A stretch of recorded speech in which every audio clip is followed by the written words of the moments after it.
ఇంకా నిలబడి ఉన్నారా? కూర్చోండి. దానం చేసేవాళ్ళని ఎంతో మందిని చూశాం. కనీసం పేరు కోసమైనా ఆశించకుండా దానం చేయటం ఎక్కడా చూడలేదు శశిభూషణ్ గారు. కేవలం ఊరు శ్రేయస్సు కోరి మీరు ఇంత చేస్తున్నారంటే అది ఊరు చేసుకున్న పుణ్యం. భూషయ్య గారు, ఆ అమ్మాయికి నేను దానం చేయడంలో ఒక ముఖ్య కారణం ఉంది. ఆ అమ్మాయి అనాథ శరణాలయం నడుపుతోంది. నేను అనాథనే కదా, అందుకని. అదేమిటి అలా అన్నారు? అంతే కదా భూషయ్య గారు, నా అన్నవారు నాకు ఎవరున్నారు చెప్పండి? అనురాగంతో ఆదరించే భార్య లేదు, నాన్న అని పిలిచే కొడుకు లేడు. నాన్న,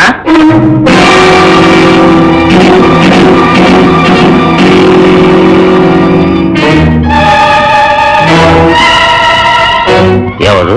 నేనే నాన్న, భాస్కర్. మీ అబ్బాయిని. భాస్కర? అవును నాన్న, అన్నపూర్ణమ్మ గారి కన్న కొడుకు. ఏమిటి బాబు నువ్వు అనేది? నిజంగా నేను రావు బహదూర్ శశిభూషణ్ గారి అబ్బాయినేనండి. నువ్వే వీరి అబ్బాయి అని చెప్పడానికి ఆధారాలు ఏమిటి? బాగా అడిగారు. ఏం బాబు మాట్లాడవే? భగవంతుడు మా అమ్మ కళ్ళివ్వకపోయినా అమోఘమైన తెలివితేటలు ఇచ్చాడు. ఇలాంటి పరిస్థితులను ఎదుర్కొనే అవసరం వస్తుందని. ఏమిటో ఫోటో? కుటుంబ సమేతంగా మీరు తీసుకున్న ఫోటో బాబు. ఫోటోలు చూపించినంత మాత్రాన నువ్వు వీరి అబ్బాయి మమ్మల్ని ఎలా నమ్మంటావు? కాస్త చూడండి.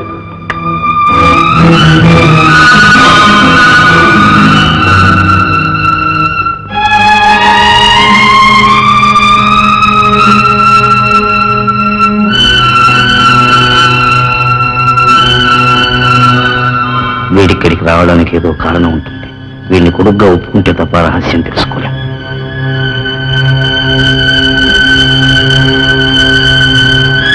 భాస్కర్,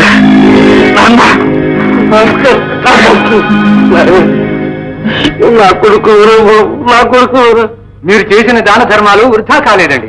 ఎన్నడూ విడిపోయిన కన్నబిడ్డ మళ్ళీ మిమ్మల్ని చేరుకున్నాడంటే మాకెంతో ఆనందంగా ఉంది. ఇంతకాలం ఎక్కడున్నారు? అన్నపూర్ణ ఎలా ఉంది? నా నచ్చింటి దీపం ఎలా ఉంది బాబు? ఏం చెప్పమంటావు నాన్న?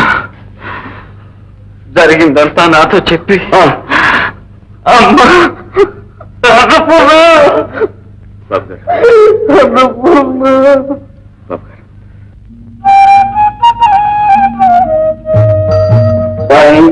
శ్రీరామచంద్రమూర్తి, ఇన్నాళ్ళకు నా మీద దయగలిగిందా తండ్రి? కోరిక తీర్చి కన్న కొడుకుని దర్శించు. నువ్వు కరుణామయుడు. బాబు గారు, అర్థం తమ పేరు వచ్చాయమంటారా? కుమారుడు వచ్చిన తర్వాత నాదేముంది, వాడి పేరుతోనే చేయించండి. పేరు భాస్కర్.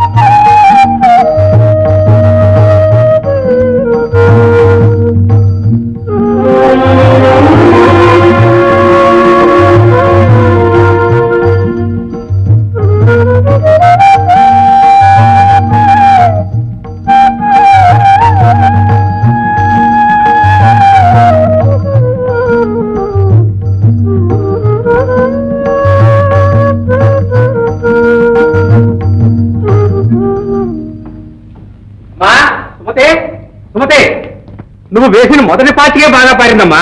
పులిగుహలోకి సింహం సురక్షితంగా చేరింది. ఏమిటి బాబాయ్ మీరు చెప్పేది? అయ్యో, నా తెలివి తెల్లారినట్టే ఉంది. కుట్టు దాచిపెట్టడం అంటే బొత్తిగా తెలియదు నాకు. ఇలా రమ్మా. ఆ నాగభూషణ మన భాస్కర్ని కొడుకుగా ఒప్పుకున్నాడు. గుడికి తీసుకెళ్లి భాస్కర్ పేరిట అర్చనలు కూడా చేయించాడు. ఈ నాలుగు నా కొడుకు దొరికాడంటూ ఆనందంతో ఉక్కిరివిక్కి అయిపోతున్నాడు. అయితే ఇక నుంచి మనం చాలా జాగ్రత్తగా ఉండాలి. వాడసలే జిత్తులు మారినక్క. నమ్మినట్లే నటించి లోపల ఏదైనా కుట్ర పన్నుతాడు. వాడి వలలో పూర్తిగా చిక్కగానే నలిపి నాశనం చేసేస్తాడు. నిజమే తల్లి, ఆ చండాలుడు మా యజమాని గారి కుటుంబాన్ని అలాగే నాశనం చేశాడు. ఏ పాపవర్గని నా మీద నింద మోపి నన్ను పనులోంచి తీసేశాడు. ఆ దుష్టుడు ఇంకా ఎన్ని కాపురాలు కూరుస్తాడో. వాడి కాలం మూడింది బాబాయ్. పాములా పగబట్టి వాణ్ణి పాతాళానికి తొక్కి చిత్రవధ చెయ్యాలి. అప్పుడు కాని మా నాన్నకు ఆత్మశాంతి కలుగుదు. నన్ను కనిపెట్టుకుని ఉండటానికి నాకు ఒక ఆత్మీయుడు దొరికాడని నేను ఎంత సంతోషపడుతున్నానో తెలుసా బాబు? ఇంతకు నువ్వు ఎవరు నాన్న? నన్ను నాన్న అని చెప్పి పిలవమని నిన్ను ఇక్కడికి పంపించింది ఎవరు బాబు? అదేమిటి నాన్న, నాన్న దగ్గరికి వెళ్ళమని కొడుకు మరొకడు చెప్పాలా నాన్న? భాస్కర్, బిడ్డకు తండ్రిని నాన్న అని పిలవడం మొదటిసారిగా నేర్పేది తల్లే కదా. ఒకరు నేర్పంది ఎవరికి ఏమీ రాదు కదా. నేనేమైనా చిన్నపిల్లవాడినా నాన్న? చిన్నపిల్లవాడివి కాదు, చిలక పిల్లవు. అందుకే చిలక పలుకుల్లాగా నాన్న నాన్న అంటూ నన్ను పదే పదే పిలుస్తున్నావు. చూడు భాస్కర్, నువ్వు నాకు చాలా నచ్చావు. నీ ధైర్య సాహసాలు, తెలివితేటలు, చలాకితనం చూస్తుంటే నిన్ను దత్తత తీసుకోవాలనిపిస్తుంది. నిజం చెప్పి ఆస్తికి అధికారి అవుతావో, లేక నిన్ను నమ్ముకున్న వాళ్ళ నోట్లో మట్టి కొట్టి ఈ లోకాన్నే వదిలిపెట్టిపోతావో ఆలోచించుకో. నీ మీద జాలి రైతు కొంత టైం ఇస్తున్నాను. బాగా ఆలోచించుకుని ఒక నిర్ణయానికి రా.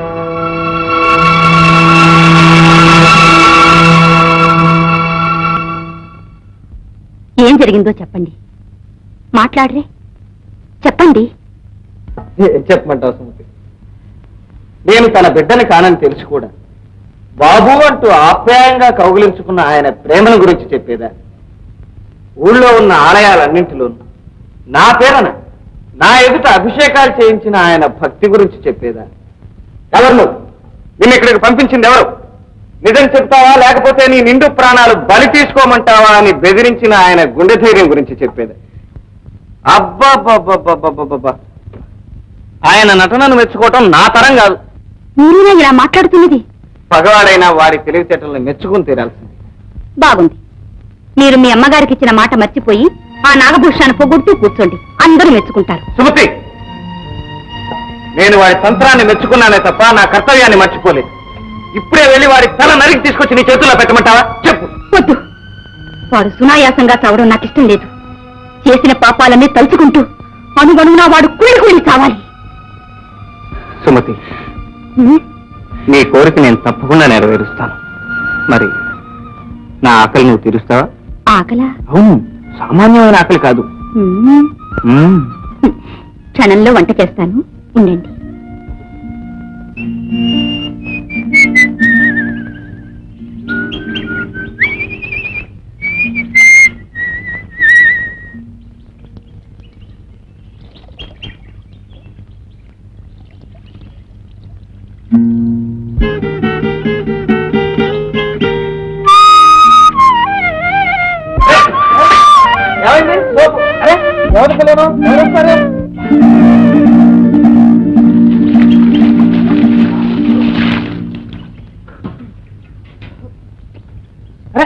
నువ్వా?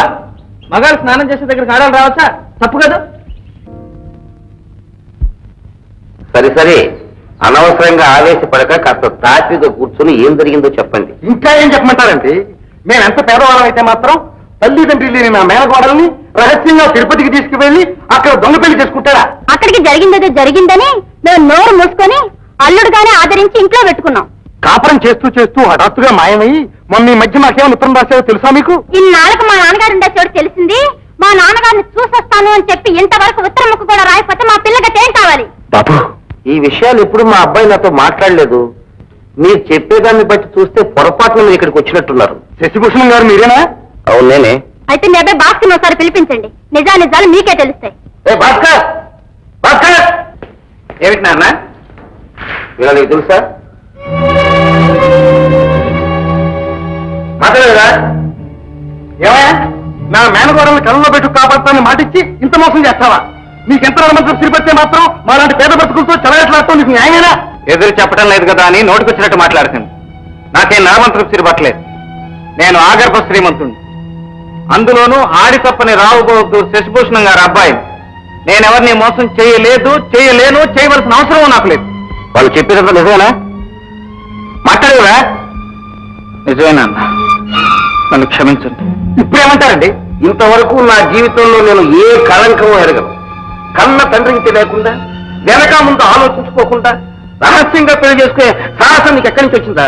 నీకు జరిగిన తర్వాత ఇంకా నువ్వు నా కొరికేమిటి? నువ్వెవరో నేనెవరో? నాన్న, నువ్వు ఇంకొక క్షణం కూడా ఇంట్లో ఉండడానికి వీలేదు. తొందరపడకండి. చిన్నతనం నుంచి అబ్బాయి గారు మీ దగ్గరే పెరుగుంటే ఇలా ఎన్నటికీ జరిగేది కాదు. ఈ గుట్టు బయటపడితే మీకే అవమానం.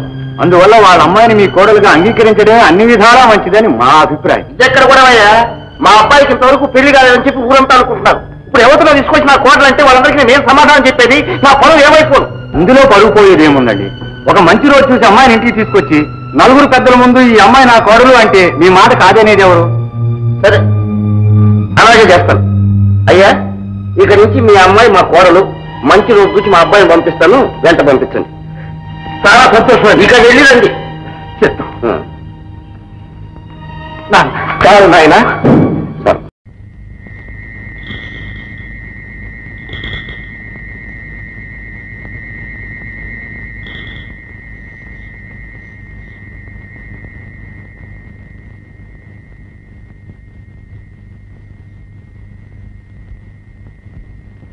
పెద్దనాన్న, పెద్దనాన్న. ఎవరది? నేనే పెద్దనాన్న. ఎలా వచ్చావరా లోపలికి? వీక్ తరపులు వేసుంటేనే కిటికీ నుంచి దూకొచ్చాను పెద్దనాన్న. అలా రావడం తప్పు కాదు. తప్పే, కానీ రాక తప్పలేదు. మా పరిస్థితులు చాలా హీనంగా ఉన్నాయి. 6 నెలలు బట్టి ఈ ఇంటి కట్టలేదు. రేపు కట్టకపోతే వాడు ఇంటి నుంచి బయటికి గెంటేస్తున్నాడు. ఈ పరిస్థితుల్లో మీరు తప్ప మాకు ఎవరున్నారు చెప్పండి. మీరే కాపాడాలి. మీరు సహాయం చేయలేదని కాదు, ఎన్నోసార్లు సహాయం చేశారు. కానీ ఒక్క సహాయం చేస్తే మాత్రం ఈ జన్మలో మళ్ళీ మిమ్మల్ని వేడదు. నా మొహం కూడా మీకు చూపించరు. ఒట్టు పెదనాన్న గారు. ఇనపెట్ట నిండా డబ్బుంది, ఇవ్వాలనే ఉద్దేశం ఉంది, కానీ ఇవ్వను. అడిగినప్పుడల్లా డబ్బిస్తుంటే ఆ డబ్బు విలువ నీకు తెలియకుండా పోతుంది, అభివృద్ధిలోకి రావు. రే, డబ్బు అడగటం కాదురా, ఇవ్వడం నేర్చుకో. పెదనాన్న, ఇందులో మా అమ్మ తప్పేం లేదు పెదనాన్న. ఏ పరిస్థితుల్లోనూ పెదనాన్న దగ్గరికి వెళ్ళొద్దు, ఆయన బాధ కలిగించద్దని మా అమ్మ ఎన్నోసార్లు చెప్పింది.